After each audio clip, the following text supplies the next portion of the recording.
नगीना गुप्ता ढोली सकराय Facebook channel को like कीजिए, subscribe कीजिए और छठ माई आपका मनोकामना पूरा करे।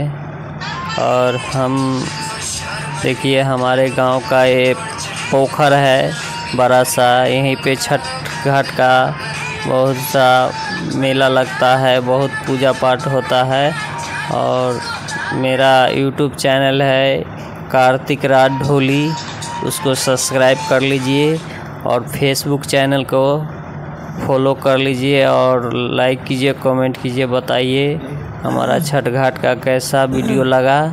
और मेला का दिन का वीडियो बनाएंगे, आपको दिखाएंगे, अच्छा लगेगा तो लाइक और कमेंट कीजिए कि हम कहाँ से बोल रहे हैं। आपको अगला वीडियो में बता देंगे कि हम फलना जगह से बोल रहे हैं।